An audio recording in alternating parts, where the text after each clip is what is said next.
What's up, football fans? I'm Al Pops, here with my colleague Ryan Lance, and we're breaking down the rosters for the Georgia-Florida Future Stars game. Today, we're taking a look at Team Florida's 8th grade team. Al, what can you tell us about this squad in general? Well, let's take a look at the tail of the tape. Last year, this group of 7th graders, they got shut out by Team Georgia 29-0. But fear not, it's a new-look team this year for Florida, as only 7 kids returned from last year's team of a roster of 48 players. The average offensive line is even bigger than Georgia, 6 foot, 240 pounds. The average defensive lineman, 6'1" and 173 pounds in only the 8th grade. So there's a lot of talent for Florida. Let's go position by position, starting with quarterback.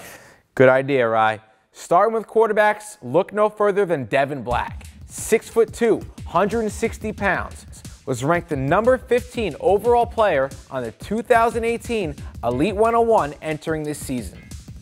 In fact, last year, he played up on the 8th grade team for Team Florida and scored 2 touchdowns in the lone win for Florida over Georgia last year. His game is comparable to that of Andrew Luck of the Indianapolis Colts.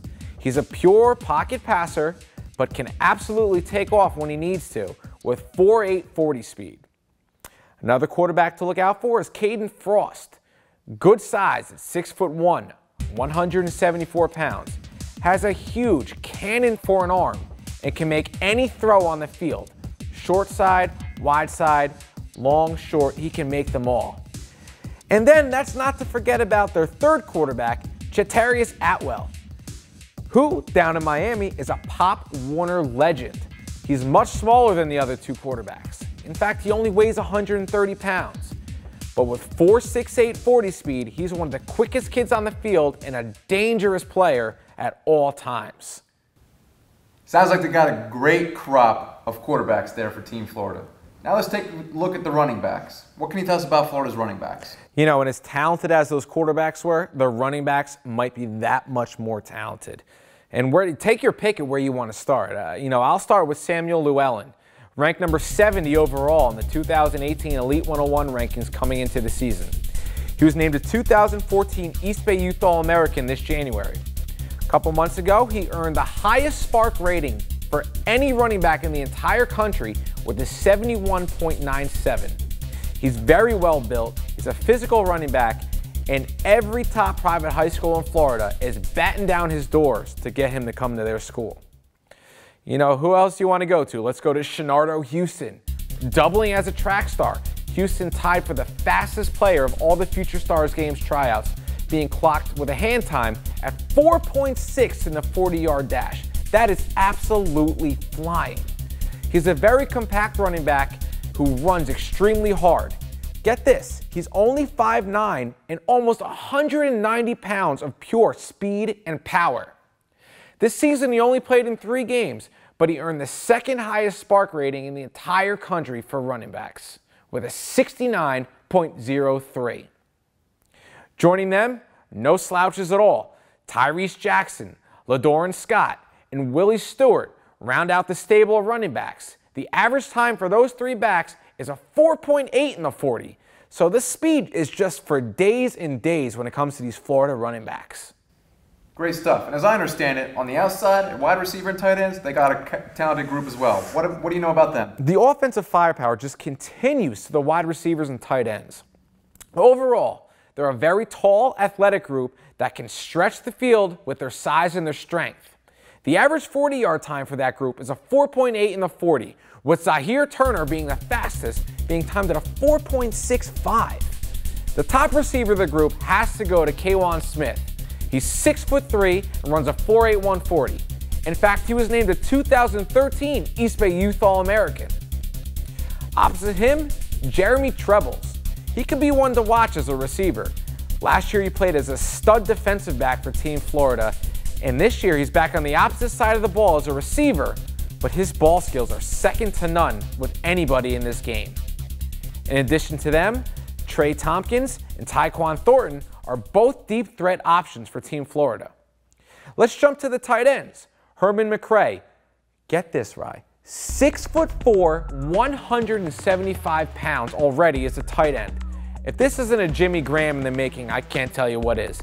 The mismatches he'll create for Team Florida are just dangerous, and Team Georgia better watch out. In addition to McCray, another tight end to watch, Amari Burney.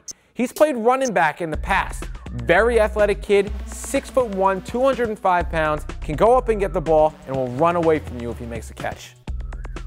Pretty impressive stuff. Let's take a look at the offensive line now. What's Team Georgia going to be going up against here with Team Florida? You know, the big boys continue. They're actually bigger than Team Georgia, like I alluded to before. But only 2 of the 7 offensive linemen are returning from last year. If I had to pick somewhere to start, I'm starting with Chad Kiernan. And in fact, funny enough, he's the smallest man on the team. 6 foot, 222 pounds, but great interior lineman. Can play guard or center. Was named to the 2014 East Bay Youth All-American Bowl this January. Joining him, Christopher Kaplan. The kid is just shaped like a block. His shoulders are wide, his hips are wide, his legs are wide. He's just a road grader that's going to be a force on that offensive line. In fact, was named the MVP of the Orlando tryout. And then rounding up this impressive group of big Florida linemen is Ludner Mercy. He's the heaviest of the group at over 280 pounds on the 8th grade offensive line. Something that Team Georgia is going to have to try to get around, literally, if they want to make a play. That's right. Let's take it on the other side of the ball. You alluded to before that the defensive line is a little bit smaller, but they have some very athletic players. What are we working with here? You know, the typical lineman in Florida, since it's a lot of Pop Warner, a lot of AYF, a lot of weighted football, the typical linemen down in Florida are smaller but faster, and that's exactly what we have going here. Every defensive lineman this year is new to the Future Stars game. There's 0 returners from last year's team, but although, like you touched on, they're lighter, they're much, much quicker than the Georgia linemen with the average speed of a 4.9 on the defensive line. We're going to start with Nicholas Bonito. The clear headliner and future D1 prospect here. Played varsity this year as a freshman and excelled. Measuring in at 6'3", 184 pounds, he's also a nationally ranked basketball player, which speaks volumes to how athletic he really is. In fact, as an 8th grader, we're talking 14, 15 years old here, already receiving college interest from the University of Central Florida and the University of Southern Florida.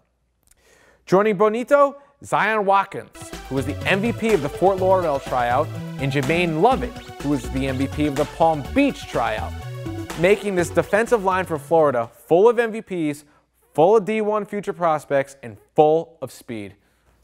Now, who are some of the players that are anchoring the defense? Let's talk about the linebackers here. Yeah, you know, the big guys are fun to talk about. I'm a former big guy myself, but the playmakers for Team Florida are in the linebacking corps. Abraham Alche is the clear place to start here. He was ranked the number 17 overall player on my 2018 Elite 101 coming into the season. 6 foot, 200 pounds of pure physical muscle. High school body already for an 8th grader. He's been named a 2-time East Bay Youth All-American. He's the type of player that you can put anywhere on the field and he's gonna make a difference. Whether you line him up at defensive end with his hand in the dirt, you stand him up as an outside linebacker, he is somebody that's gonna make Team Georgia miserable. Joining him, Marlon Pelote, Pop Warner legend for the Overton Tornadoes. That team won the Division I Pop Warner Midget National Championship this year. He led all of the talented Miami Pop Warner League with an average of over 10 tackles per game from his linebacker spot. You know, as the future progresses, he's going to be going to play for Booker T. Washington High School. And if you're familiar with high school football, you know that they finished last year ranked as the #1 high school in the entire country. In addition to those 2 players, you have Javaris Hanks, who brings a very physical style of play to the linebacking corps. And juxtaposed to him, Calvin Hart Jr., a 5'11", 160-pound, very athletic player as an outside linebacker who will be great in pass defense. So it seems like they're a talented, very athletic bunch so far, interior lineman, linebacker group.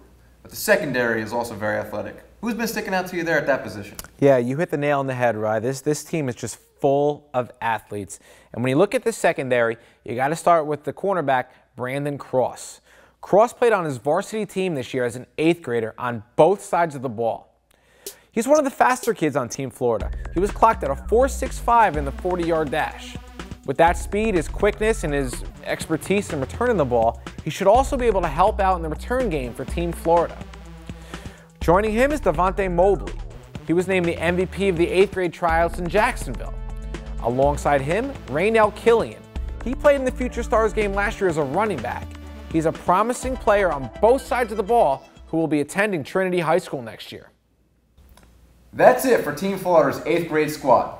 Check out our breakdown of all the 6th, 7th, and 8th grade rosters right here at Youth1.com.